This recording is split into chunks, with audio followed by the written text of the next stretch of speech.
ذرا پیچھے مڑ کے تو دیکھو، تمہارے ساتھ جو کنیز آئی تھی کیا تمہارے پیچھے کھڑی ہے؟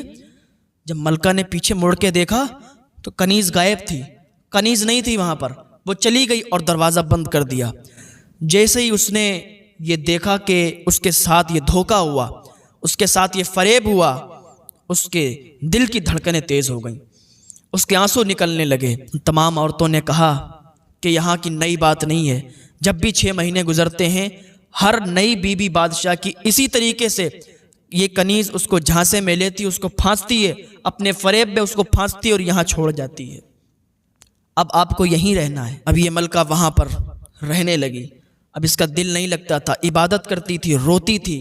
تو وہی بوڑھی عورت اس کے پاس آئی، کہنے لگی ملکہ مجھے معلوم ہے آپ نئی نئی یہاں آئی ہو، جو بھی بادشاہ کی بیوی آتی ہے اس کا دل نہیں لگتا ہے، کیونکہ یہ قید خانہ ہے، یہاں پر اتنی جلدی دل نہیں لگے گا تمہارا۔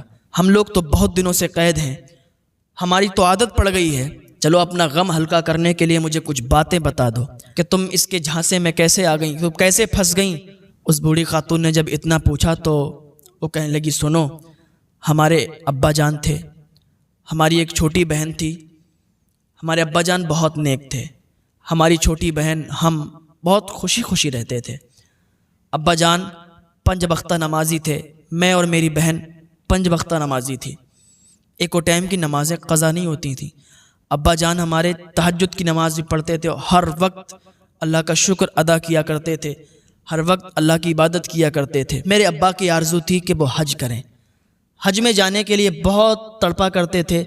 ایک دن ان کا بلاوا آ گیا اور وہ حج جانے کے لیے تیار ہو گئے۔ سب کو معلوم چل گیا تھا کہ ہمارے ابا حج کو جا رہے ہیں، سب ان سے آ کے ملتے تھے، دعا دیتے تھے اور کہتے تھے جائیے گا تو میرے لیے بھی دعا کیجیے گا۔ لوگوں کا ہجوم آتا تھا، ابا سے ملاقات کرتا تھا، چلا جاتا تھا۔ جب حج کے ایام قریب آئے جانے کے، جس دن ابا جانے والے تھے اسی رات میں میری بہن نے ضد کی، ابا میں بھی آپ کے ساتھ چلوں گی، میں بھی حج کرنے جاؤں گی۔ ابا اس کی ضد پر راضی ہو گئے، ابا نے اسے منع بھی کیا لیکن وہ مانی نہیں۔ تو ابا کی بڑا لاڈلی تھی، ہم سب کی لاڈلی تھی، تو ابا نے کہا ٹھیک ہے تم بھی چلو۔ میری بہن راضی ہو گئی جانے کے لیے، ابا اسے لے جانے کے لیے راضی ہو گئے اور صبح صبح وہ قافلہ روانہ ہو گیا۔ گھر پہ میں اکیلی بچی تھی، ابا اور بہن یہ لوگ روانہ ہوئے تو بہت دور تک ہم انہیں دیکھتے رہے۔ جیسے ہی ہماری آنکھوں سے یہ لوگ اوجھل ہوئے، ہم اپنے چچا کے یہاں چلے گئے، ہم اپنے چچا کے گھر رہتے رہے، بس یہی آرزو میں کہ ابا اور بہن جب آئیں گے تو کتنی خوشی ہوگی۔ آخر کار ایک عرصہ گزر گیا اور ابا کے واپس آنے کا ٹائم ہو گیا۔ اب ہر طرف یہ دھوم مچی ہوئی تھی کہ حج گیا ہوا قافلہ واپس آ رہا ہے۔ میں دروازے پر بیٹھی تھی، ابا اور بہن کا انتظار دیکھ رہی تھی، جو قافلہ گیا تھا حج کرنے کے لیے اس کے واپسی کا انتظار دیکھ رہی تھی۔ ایک شخص دوڑتا ہوا آیا اور اس نے کہا بہن غضب ہو گیا۔ جب اس نے اتنا کہا تو میری دل کی دھڑکنیں تیز ہو گئیں۔ کہا جلدی بتاؤ کیا ہوا؟ کہا غضب ہو گیا، تمہارے ابا اور تمہاری بہن کو ڈاکوؤں نے لوٹ لیا ہے، تمہارے ابا کو ڈاکوؤں نے قتل کر دیا ہے اور تمہاری بہن کے ساتھ پتہ نہیں کیا ہوا، وہ ڈاکو اٹھا کے لے گئے، اس کو بھی قتل کر دیا ہوگا۔ کہ جب میں نے یہ سنا تو میں ایک دم بے ہوش ہو گئی، میں بے ہوشی سے اٹھی، پھر میرے آنسو نہ تھمے۔ جب مجھے خبر ملی کہ میرے ابا اور میری بہن نہ رہے تو میں تو مر ہی گئی۔ مجھے اتنا غم ہوا کہ پھر میرے آنسو تک نہیں نکلتے تھے، ہر وقت ابا اور بہن کی یاد آتی تھی، اور پھر اپنے چچا کے یہاں رہنے لگی۔ ایک دن بادشاہ نے دیکھ لیا، اس نے چند سپاہیوں کو بھیجا اور اس نے نکاح کیا اور یہ سب ہو گیا۔ اس نے اپنی یہ داستان سنائی تو اس بوڑھی خاتون نے کہا تم گھبراؤ مت، اب تو تمہیں یہیں رہنا ہے، اب یہاں سے تو نکل نہیں سکتی۔ اگر تمہارا دل نہیں لگتا ہے تو چلو اسی قید خانے کی تمہیں سیر کروائیں، یہاں بہت ساری لڑکیاں، بہت ساری خواتین قید ہیں، بادشاہ نے سب کو بندی بنا دیا ہے، سب کو قیدی بنا دیا ہے، سب کو قید کر لیا ہے۔ کہا چلیے ٹھیک ہے، اگر ہم تھوڑی سیر کریں گے اور یہاں گھومیں گے، جان پہچان کریں گے تو ہو سکتا ہے دل بہل جائے۔ اس بوڑھی خاتون نے کہا ٹھیک ہے چلو۔ وہ دونوں لوگ سیر کرنے لگے، چلنے لگے اندر، تو اس ملکہ کی نظر ایک لڑکی پر پڑی جو سجدے میں تھی اور اپنے رب سے دعا کر رہی تھی، دعا مانگ رہی تھی۔ جیسے ہی اس لڑکی کو دیکھا، ملکہ نے کہا اے خاتون، کیا آپ مجھے اجازت دیں گی کہ میں یہاں پر ان سے ملاقات کر لوں، یہ کوئی اللہ کی نیک بندی لگتی ہے اور یہ عبادت کر رہی ہے، نماز ادا کر رہی ہے، دعائیں کر رہی ہے، تو یہ اللہ کی ضرور نیک بندی ہے، میں اس سے ملاقات کرنا چاہوں گی۔ بوڑھی خاتون نے کہا ٹھیک ہے، تمہاری مرضی، تم ملاقات کر لو۔ وہ اندر گئی اور اسی خاتون کے پاس بیٹھ گئی کیونکہ وہ سجدے میں تھی۔ جیسے ہی اس خاتون نے سجدے سے سر اٹھایا، نماز مکمل کی، اور جب گھوم کے دیکھا تو اس کی سسکیاں تیز ہو گئیں۔ ادھر ملکہ کی آنکھیں پھٹی رہ گئیں، ادھر اس عورت کی آنکھیں پھٹی رہ گئیں، اور ایک دم ملکہ کی آواز نکلی، غزالہ تم یہاں کیسے؟ اس لڑکی نے ایک دم کہا آپا تم یہاں کیسے؟ اب اتنا کہنا تھا کہ دونوں گلے مل کے خوب رونے لگیں، اتنی روئیں کہ ان کے دوپٹے بھیگ گئے۔ جب اتنا اس بوڑھی خاتون نے دیکھا تو یہ چونک گئی۔ تو اس خاتون نے پوچھا کہ ملکہ مجھے یہ بتاؤ کہ تم اس لڑکی کو جانتی ہو، اور تم بتاؤ کیا تم ان ملکہ کو جانتی ہو؟ تو ملکہ نے کہا ہاں، یہ میری سگی بہن ہے جس کا میں تمہیں ذکر کر رہی تھی کہ ڈاکو سے اٹھا کے لے گئے، یہ میری وہی بہن ہے۔ کہ اچھا یہ تمہاری بہن ہے؟ کہاں یہ میری بہن ہے۔ غزالہ نے کہا آپا آپ یہاں کیسے آئی ہیں؟ آپا آپ کو کیسے بندی بنا دیا گیا؟ آپ کو کیسے قیدی بنا دیا گیا؟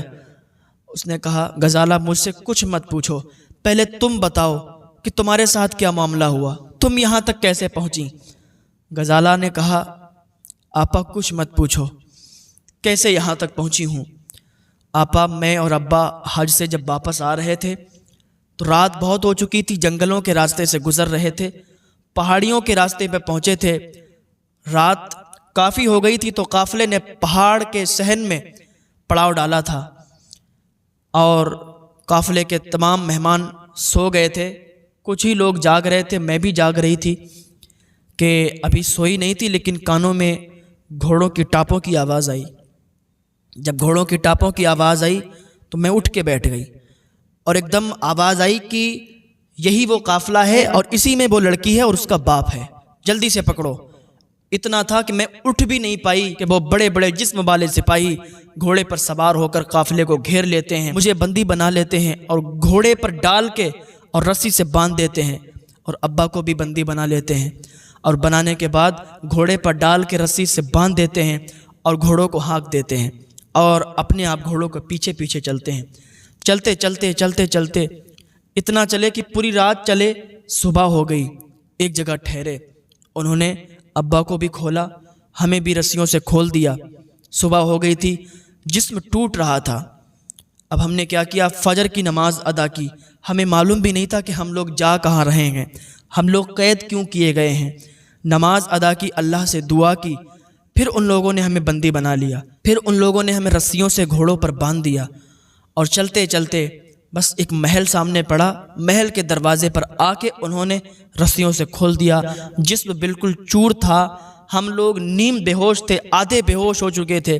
اب وہاں پر کنیزوں نے مجھے گھیر لیا، اور ابا کے ساتھ کیا ہوا مجھے پتہ نہیں، پتہ یہی چلا ہے کہ ابا کو قتل کر دیا گیا ہے، اور مجھے کنیزیں اندر لے گئیں محل کے اندر، اور سب مجھ سے کہنے لگیں خوش آمدید، خوش آمدید، تمہیں مبارک ہو کہ تم بادشاہ کی ملکہ بننے والی ہو، تم بادشاہ کی بیوی بننے والی ہو، محل کی رانی بننے والی ہو۔ جب یہ میں نے سنا آپا تو میں بہت ڈر گئی کہ یہ کیا ہو رہا ہے میرے ساتھ۔ بہرحال وہ کنیزیں مجھے لے گئیں اور کہا کہ جلدی سے تم دلہن بن جاؤ، بادشاہ تم سے شادی کرنے والا ہے، تم سے نکاح کرنے والا ہے۔ کیونکہ آپا بادشاہ نے مجھے کہیں دیکھا تھا، اس کا دل آیا اور اس نے اپنے سپاہیوں کو بھیج کر اور مجھے اپنے محل میں بلوا لیا تھا۔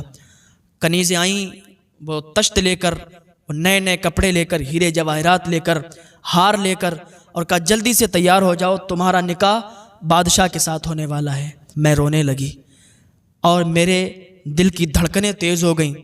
یا اللہ یہ کیا ہو رہا ہے؟